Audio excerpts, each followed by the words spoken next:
Hello there, everyone, and welcome back to the Niche Nomads podcast, your one-stop shop for all things fantasy, sci-fi, and fantastical. My name is Noah, and I am here with my co-host Kris. Say hi, Kris. Howdy, everyone. And today we are going to be discussing the Star Wars franchise. Now, this is an episode that I myself have personally really wanted to make for a while now. It's an idea that has kind of festered around me when it comes to Star Wars, and that's the fact that this series really feels less of a major sci-fi story and more like your typical fantasy story, which may sound weird in a lot of regards considering the fact that this is an epic space opera with tons of characters and alien races, and you've got these blasters and you have these lightsabers and all that kind of stuff, but we're going to get into the nitty-gritty of all of that today. But before we get into that, I want to remind everyone out there that for those of you who are listening in whatever avenue you are, please make sure to check us out on YouTube and Spotify. It really does help, and it would mean the world to us if we were to get some more eyes on this podcast. So please share with your friends and families. Make sure to leave a like, subscribe to our YouTube channel, follow us on Spotify, and yeah, let's get into the episode.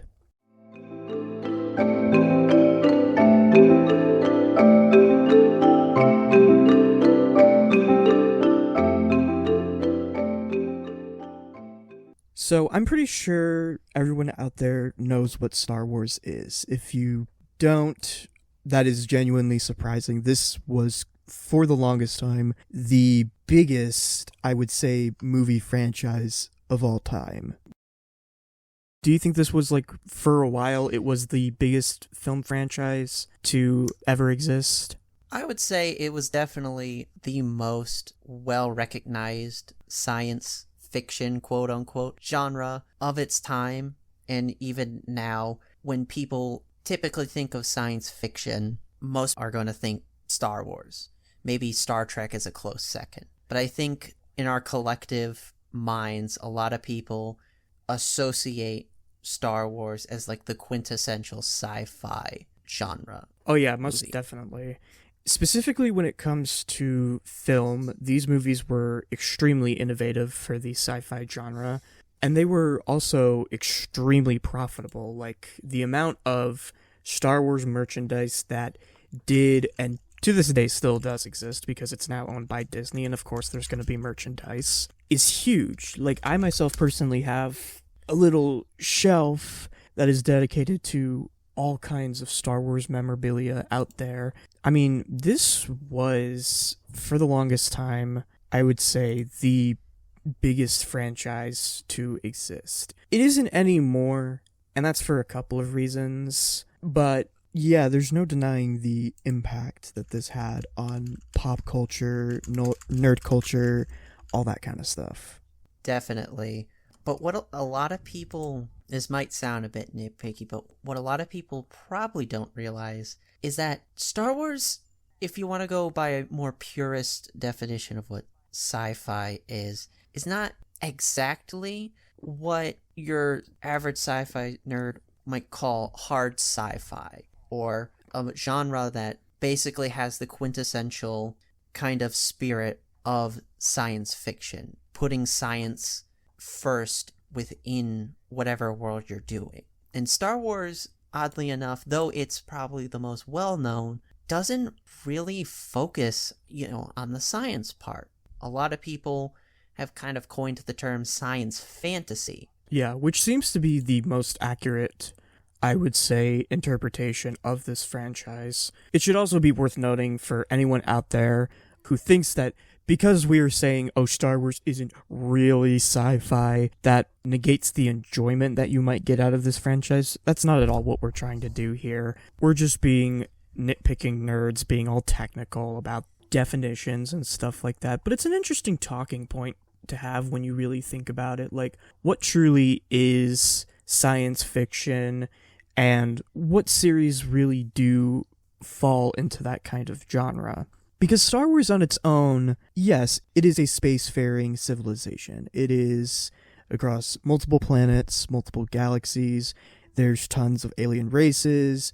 There's these blasters that shoot energy beams out, which seems like it would be a very scientific thing. The lightsabers are literally swords of pure energy.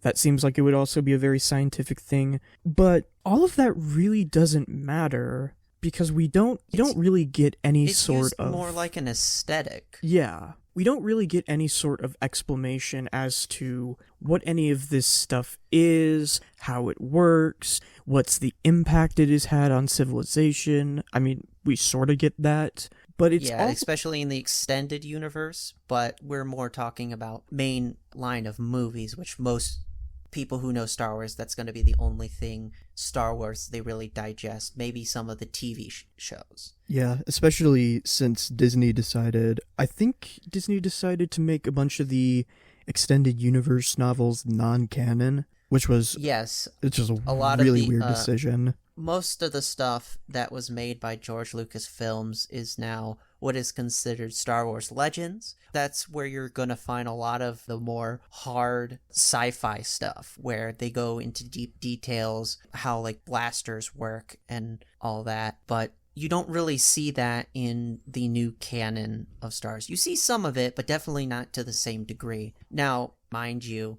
Disney hasn't really had enough time to really flesh everything out as Legends had. Legends had decades to do that, but it doesn't really seem like that's Disney's focus. In fact, this is just my personal opinion, but I think they're kind of more focused on the mystic elements that were always in the series rather than the more scientific elements. It definitely does seem like that's the case, which personally I think is fine. That to me is what I really like about the Star Wars series, is this sort of... It feels very otherworldly in a lot of ways. Things don't really make sense to us because, we don't live there. We don't really understand how all of this stuff works, but to these people, like, oh, it's common knowledge, or supposedly. Yeah, which can really help. That's why a lot of people call it sci-fi fantasy, because that's something typical fantasy, and something like Star Wars definitely does share this kind of new world where these things may seem mundane to the people living in it, but you don't necessarily understand these stuff, or it's new to you. So it gives you this, human sense of wonder, of discovering new things, which I think basically every human on the planet loves that. Unlike, something like Star Trek or Dune, which they ground it in the scientific method, which is one of the quintessential pillars of sci-fi and separates it from other fictional genres, is grounding it in that scientific method. So at the very least, it seems plausible, like maybe in the near future, these things can become a reality. And stuff like Star Trek, we have seen stuff like smartwatches. Back when those episodes first released, people are like, oh, it's going to be so cool. And to have these watches that you can like see people on the screen, get phone calls from. And I mean, a lot of stuff doesn't kind of work in real life, like holograms, but a lot of this stuff does work because they kind of use the scientific method as a scaffolding to kind of make it seem more real. Definitely. And I think this would be probably the best point for us to kind of come to an understanding what really defines science fiction and fantasy, what are the two differences between them, and why do these matter. So, like Kris was talking about, science fiction is a genre of storytelling that grounds itself within the scientific method. It typically puts us in scenarios that theoretically could be possible, but we're not entirely sure if they're possible. Current understandings at the time, definitely when you get into a lot of the older books, it does seem kind of a bit more fantastical, but at the time, a lot of this stuff seemed possible. For example, in Thousand Leagues Under the Sea, a lot of the readers at the time really thought, in a couple decades from when they were reading that book, that a lot of the stuff that Captain Nemo was using would be available, would exist. Now, a lot of the devices and the ways they work, the way we understand it now, that's not how any of that stuff works. Those stuff, it wouldn't be possible doing it in certain ways, but it can be kind of with the times, if you know what I'm saying. Oh yeah, definitely. And I like to bring up my personal favorite example when it comes to science fiction, and that is Jurassic Park. So Michael Crichton's Jurassic Park is the story of an eccentric billionaire who wants to essentially create a theme park attraction. So what he does is he hires the top scientist in the world, and they are able to discover these old fossils of mosquitoes that have dinosaur blood in it. So they extract the DNA of the dinosaurs from that blood, and they, from what I remember, they put that DNA into these embryos of various creatures like birds, frogs, lizards, all these kinds of things, and essentially genetically recreate dinosaurs. Now, this is not possible. I think you and I both know that this is not theoretically possible. But the idea of it is what made the story so intriguing. And we don't focus too much on this aspect of the story. Like, yeah, it's mainly there just to set up why there is an island full of dinosaurs. But this type of speculation is really the heart and soul of what makes science fiction what it is, in my opinion. It doesn't use the scientific method entirely. It uses it more as a skeleton. Make it feel more grounded. And a lot of, I would say, the reason why science fiction, especially nowadays, like fantasy, is getting so popular is because a lot of people either like books that feel like they're real so they can immerse themselves, or feel fantastical like they're discovering a new world, but they both kind of scratch this itch of discovering something new and immersing yourself in a new world. But they both use different methods to do so. And Star Wars is fascinating because it kind of tries to mash these two methods together. Yeah. One of the things that really intrigues me about the fantasy genre is the fact that typically we are introduced to these new worlds that, they do not exist. They're like planet Earth in a lot of ways, but, they're different. Middle Earth, or, say, Narnia.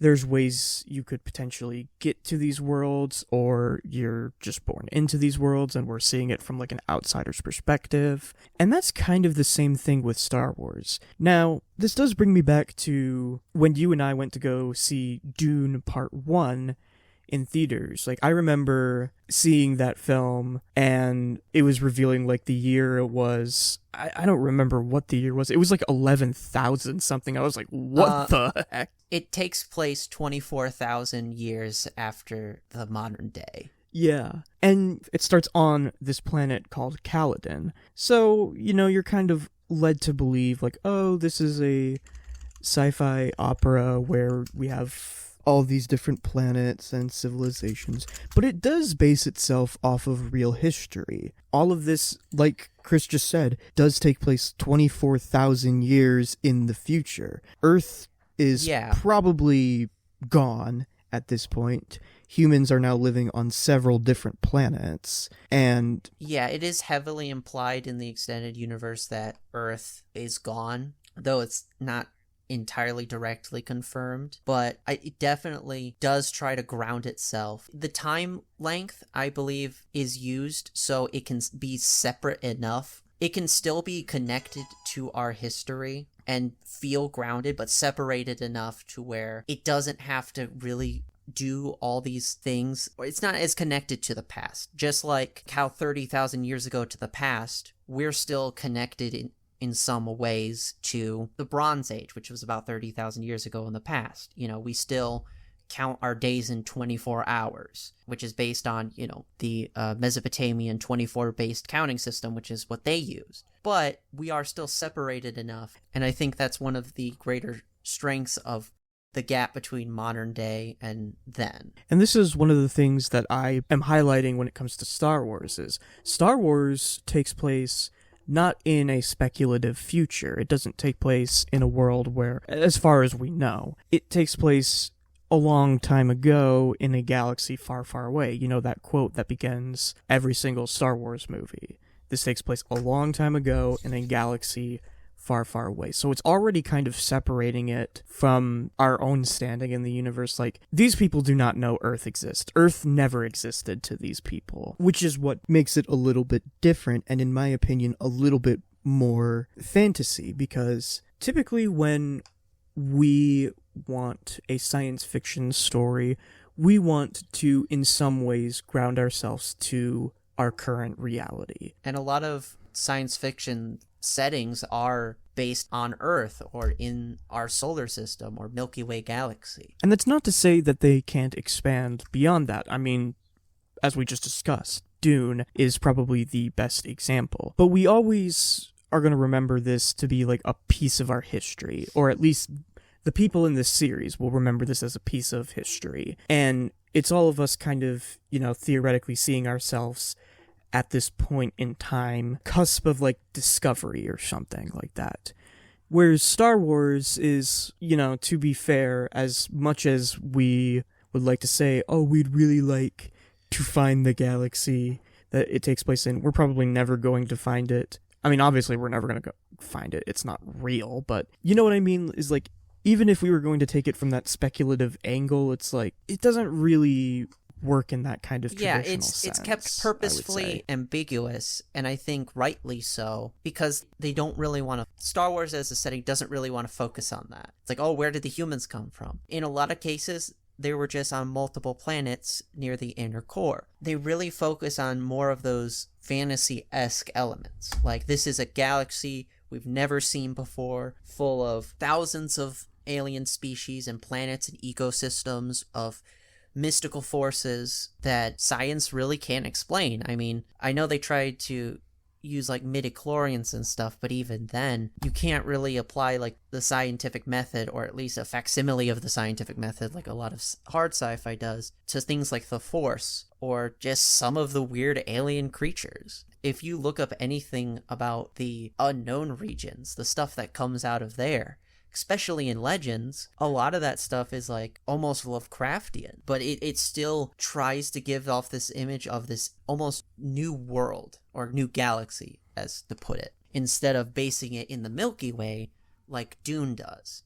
Though Dune does separate it by a few tens of thousands of years, it is still our galaxy. You can still go to Mars, the solar system, any star in our galaxy you can assume is in the Dune universe. So that kind of gives some relatability. With Star Wars, this is a whole new frontier. Yeah, and speaking of the midichlorians, that's another thing I wanted to touch on, because originally, when rewatching the prequels, it definitely felt like George Lucas was attempting to add more scientific elements to the series than what was previously in it. But even with the midichlorians, like the way it's described in The Phantom Menace is they are microorganisms that are specifically drawn to people who are force sensitive. And, that's a good way for us to detect people who are very force sensitive. But other than that, it's like these are just other aliens who really like to be a part of, something. The Force, obviously. And they go to people who are very gifted in the talents of the Force. There isn't a ton of explanation as to... Yeah, it's an indication of one's Force potential. A good example is Obi-Wan Kenobi actually has a pretty low midichlorian count, but no one who's seen Star Wars would say Obi-Wan is bad at the Force. In fact, when he was a young Padawan, he almost failed the Padawan exams because he was not that gifted in the Force, but he persevered. So even adding this scientific measurable lens to the Force, the fact that the Force has a will of its own, and that it's not an exact measure of the Force, more of an indicative measurement of the Force, kind of, in a way, doesn't really do the thing that I think George Lucas was trying to do, which was kind of put a scientific framework onto the Force. And this is where I think we should talk about what is quite possibly the biggest scientific element that really does exist within the Star Wars series, and that, of course, is the Force itself.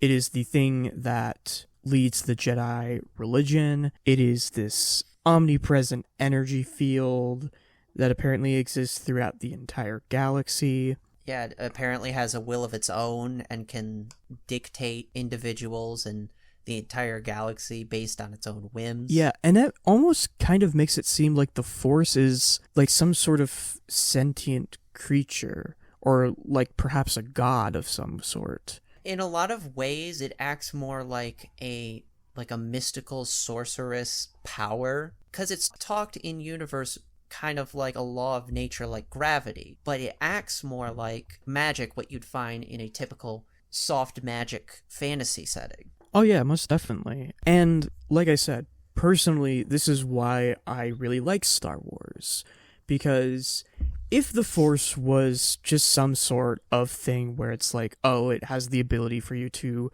manipulate gravity in some sort of ways. So, like, you can lift up rocks, or you can control the trajectory of planets, and there's a scientific explanation behind it. Personally, it's like, I don't know, I don't feel like I would be as into it as I am. It wouldn't feel like Star Wars. Exactly, yeah. It's that wonder, that mystery that kind of gives Star Wars its own unique sci-fi fantasy flavor. If you try to like apply a pseudoscientific method to it, that just kind of gets rid of the magic. Yeah, and this is a great time to mention, I would say probably, the voice from Dune. Now, obviously, Star Wars was heavily inspired by Dune. We brought that up in our previous episode. We didn't really go into it that much, but obviously a lot of sci-fi, Star Wars included, was inspired by Frank Herbert's Dune. And the voice, in a lot of ways, is what inspired the Force. The difference between the voice and the Force is the voice has... It's a lot more psychological. Yeah. It's not like a physical force that's pushing its will onto people.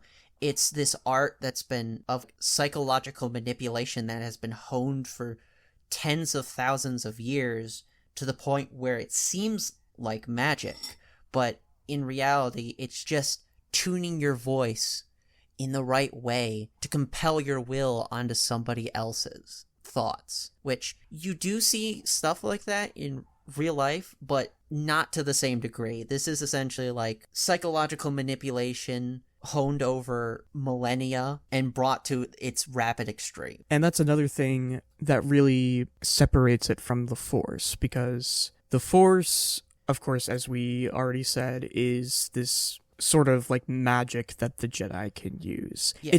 It's not given a concrete explanation or like an origin. And it goes beyond... It's just... It goes beyond the idea of like the Jedi mind tricks and stuff like that. Like, if you're a particularly powerful Jedi or Sith, depending on, you know, which allegiance you have, like the Emperor, he can shoot lightning out of his fingers. What's the explanation behind that? How does the Force allow him to do that? That sounds like a little bit ridiculous. I would also like to point out that through the entire series, in every bit of media, the Force and its will almost seems to be able to change fate. Yes. A great example I can find, I forgot the name. As you will see along this podcast series, you will realize I am absolutely doo-doo at names, but the Force monk guy who wasn't Force sensitive in Rogue One, who wasn't Force sensitive, but guy believed in the Force, when they were trying to get the Death Star plans and he needed to turn off, I believe, the shield generator to the spaceport so they could get off the planet and get the plans to the Rebel fleet that was in orbit, his belief in the Force, it's almost like the Force prevented him from getting shot so he could make it and disable the deflector shields. And after his role was fulfilled, and you can see this throughout the entire movie, it's almost like the Force wanted the Rebels to get those plans, so it subtly manipulated fate up until the point where they fulfill their roles. And this is also present within the main movies. Like, I recently rewatched the entire not the entire Star Wars saga. I watched episodes 1 through 6 last night to get a bit of a recap on the series. First off, it had been a really long time since I had actually properly sat down and watched Star Wars. There are a couple of reasons why I have decided to stop focusing on the series, but this was the first time in a really long time I decided I really wanted to watch Star Wars again, and I was blown away by just how good these movies really are and how well they hold up to this very day. But in those original movies, like even back in the first episodes, not like episode 1 and 2, but like A New Hope, The Empire Strikes Back, there is this idea of fate that exists throughout the Force. Like, Luke has his destiny to defeat Darth Vader, who is his father. And, he can see into the future. He can see things like Han Solo and Leia and Chewbacca and all of them getting tortured on Bespin before those guys even knew that the Empire was on that planet. So there is this sort of idea that the Force leads the Jedi and leads the people who are sensitive to it down a certain path. Yeah, I mean, for Pete's sake, this kind of mysticism with the Force is so well known that a lot of sci-fi nerds jokingly, I included, jokingly call Jedi, basically space wizards. Basically, like, divination monks.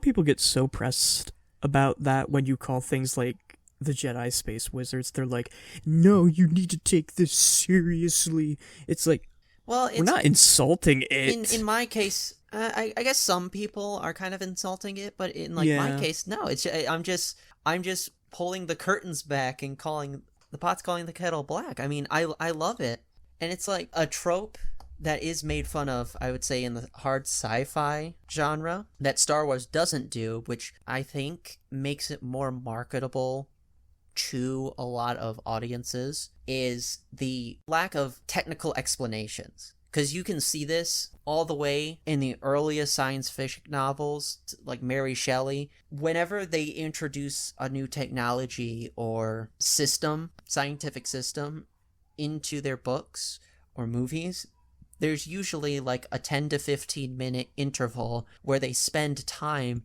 explaining how it works in a technical manner. In Frankenstein, I argue, is one of the earliest examples of science fiction.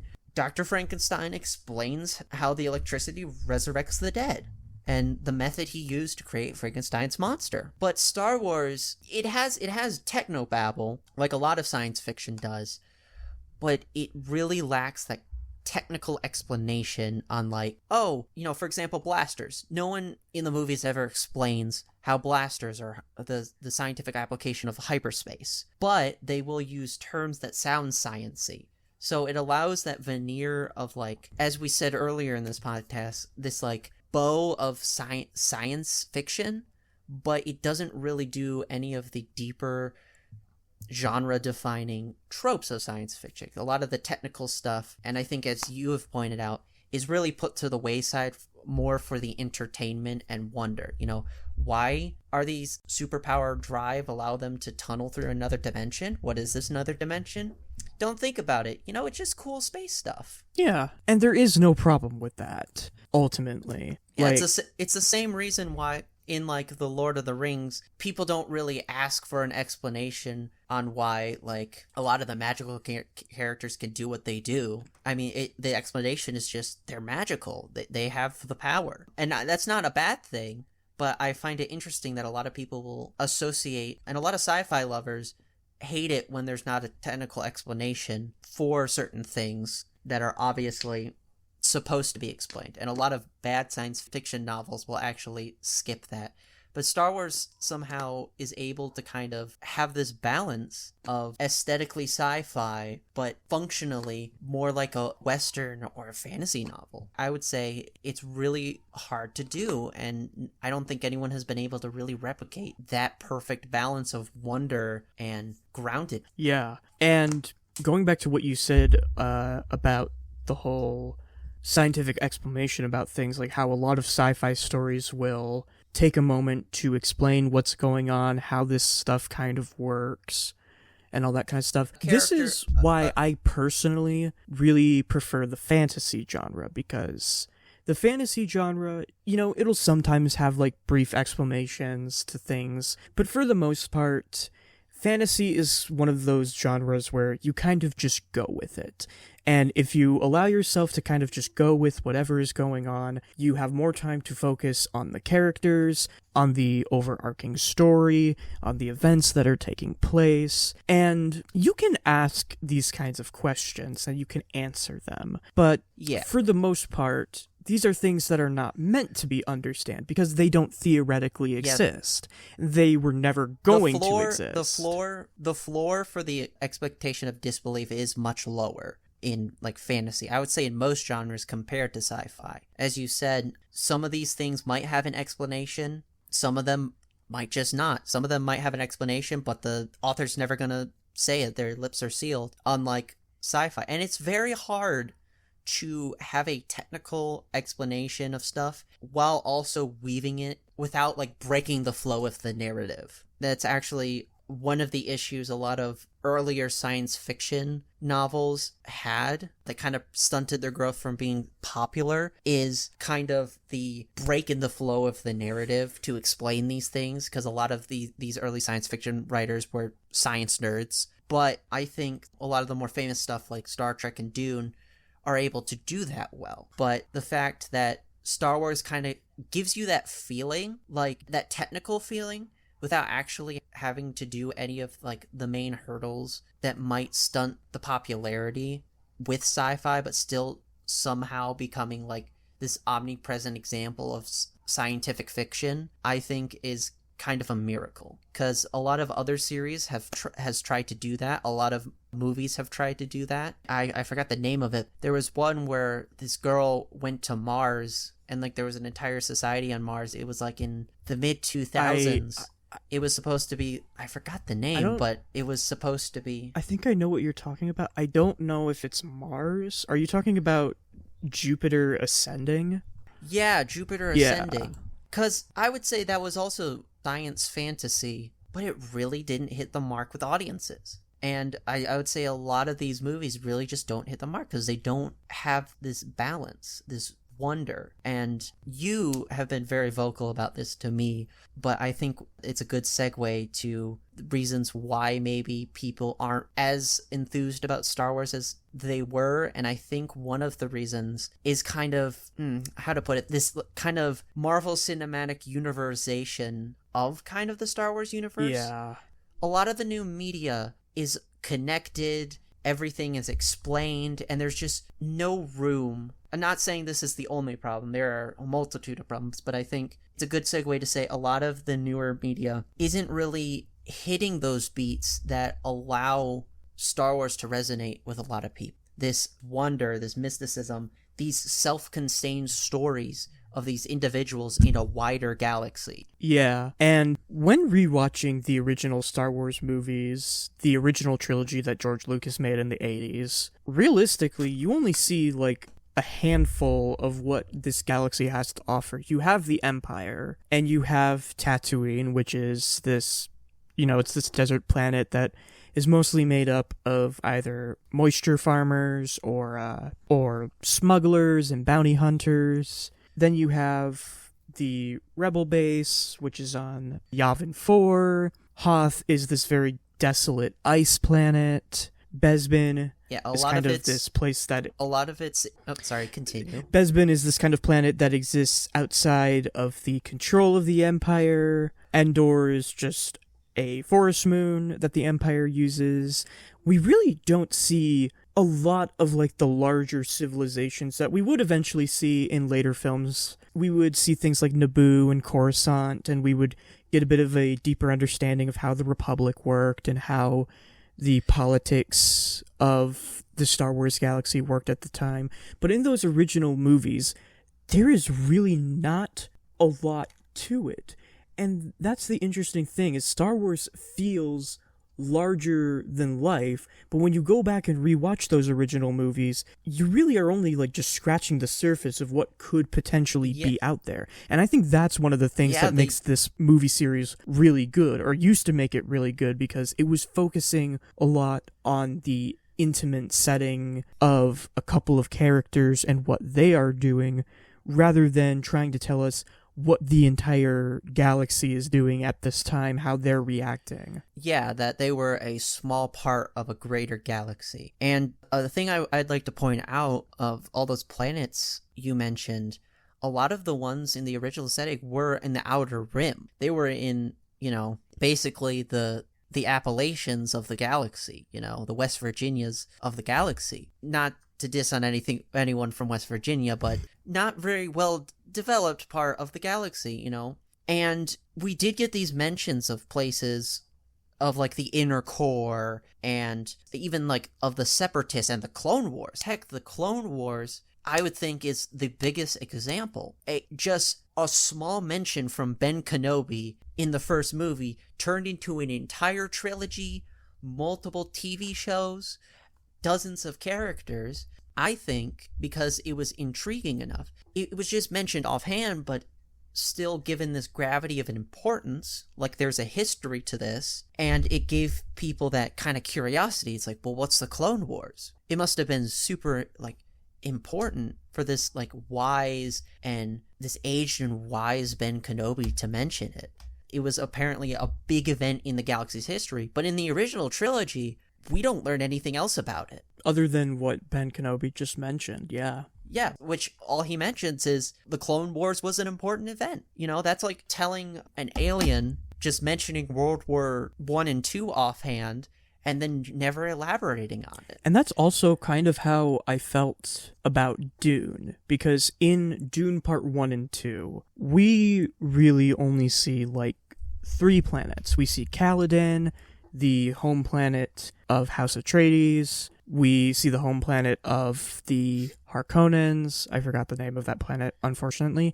And then, of course, we have Arrakis.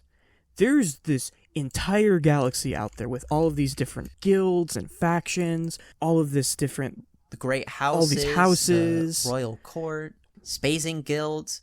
And we only ever see, like, these 3 planets in those 2 movies. And it kind of makes the universe feel grander in a way, because if we really were to reach a level of, like, spacefaring galaxy kind of thing, we're only realistically going to be able to know the majority of what's in our bubble, what's closest to us. Yeah. It's going to be impossible for us to explore the entire galaxy, the entire universe, all that kind of stuff. We're mostly just going to focus on what we know, and we might get offhanded mentions of things that are grander than us, that are important events out there. But we're not going to get that kind of context to, because, you know, we don't live out there. We don't know how important these things truly are to the people who do experience them. It's a very hard thing to do, but when it's done right, it's amazing. The balance of giving just enough information to intrigue somebody, but little enough to where they want to know more. And it's a very hard thing to balance. Sometimes a good thing to elaborate and reveal these things over time, but if you do it too much, it takes away from that scratch, that itch of curiosity. I think it's in human nature to be curious about new things. And I think Disney has kind of really kicked the bucket with that. And I think they've gone too far into over-explaining these things. I will say not everything Disney has recently released is bad.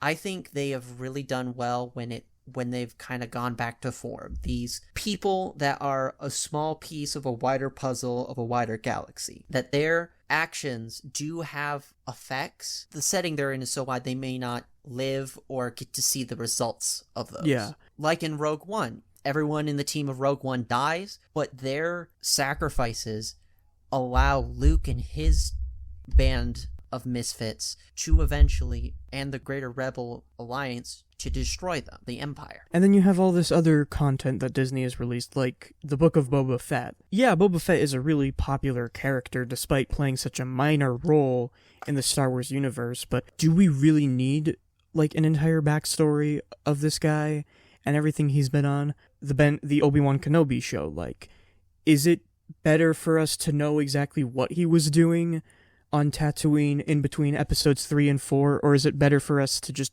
have that little time gap, that little mystery, to give us a bit of an idea of this sort of mystical character? The Han Solo movie, there are tons of mentions of Han Solo and the things he did in, you know, his previous work and profession. He won the Millennium Falcon from Lando. He saved Chewbacca, and Chewbacca owes him a life debt, which is why Chewbacca follows him. But did we really need a movie to show us all of that? I don't personally think so. It is a very hard... I won't say it's easy to do, but it's doable, but it's very hard to know when to elaborate and when to keep things behind the curtain. Yeah. off of what you mentioned, I do think, at least according to audiences, really liked the Obi-Wan Kenobi series, and I thought it was, out of a lot of the recent releases, probably one of the stronger ones. There are aspects I really don't like when he runs into the other Jedi. I believe it's on Tatooine, and that Jedi ends up dying. I really didn't like that. But I think, like, specifically with the Obi-Wan Kenobi series, it's allows us to understand how we got from the Clone Wars Obi-Wan, the dashing general of the Republic, to this old hermit on a dusty, misbegotten planet. How he kind of wizened up and developed into the old sage he was. Yeah, and I'm sure the series is good. It takes very tender care and execution to do right. It's one of those things that if you do wrong, you can ruin an entire character. But if you do it right, it has the potential to enhance the story. Right, yeah. I'm just someone who's kind of the mindset of these stories should really leave you wanting more. You should be able to walk away from a movie that was like 2.5 hours and say, damn, I wish that was a 3-hour movie. Or you should be able to walk away from this huge epic fantasy book that you just read and be like, damn, I really wish there were more books in the series that I could read. When you get to the point where you have all of this content at your fingertips, like, yeah, it can be fun for the diehard fans who really do want to experience these series, but, you know, when I look on Disney Plus at the Star Wars timeline, I'm like, that is a lot of stuff. I have to watch these movies, then this show, and then this movie, then this show. It just... Sometimes it's a lot simpler if you just have a story in its own self-contained right, at least in my personal opinion. Obviously, that is a discussion that we can probably have later on in the podcast about, like, the aspects of what's better, having a ton of content or having not as much content. Just to elaborate what you're saying, I think it's okay to, in concept, to have these, but I don't like the fact that to watch Ahsoka, you have to watch this movie and then this TV show. I think it's very indicative of the Marvel movie formula. And I don't think audiences, they just want to watch a TV show in isolation. If they want to see something and then they want to know more about the universe, I think that's great. And I think a lot of people like it like that. But if I have to watch 3 different TV shows, 10 different movies just to understand what's going on, that turns an enjoyable experience into a chore. Yeah. And that is generally how I do feel about these kinds of series and stuff, because if you do have like a bunch of spin-off movies and TV series that aren't necessary to watch to really have you understand the story, that's fine. Again, this is probably a discussion we should have later on in the podcast when we can better defend our points. Yeah, we could make a future episode diving deeper. Yeah, definitely. But yeah, we are just about an hour into recording. Is there anything else do you think we should talk about that we haven't yet? I think we got through all the points we wanted to and then some. Yeah, definitely. Okay, so I feel like we should wrap this up. Alrighty, folks. Thank you all for watching this episode of the Niche Nomads podcast. Don't forget to follow us on YouTube and all our other places that we put on. I don't exactly remember. Don't forget to follow, like, hit the bell button, share with your friends, family, uncles, and cousins. All right, thank you all so much for listening. We will see you all in the next episode. Take care, guys.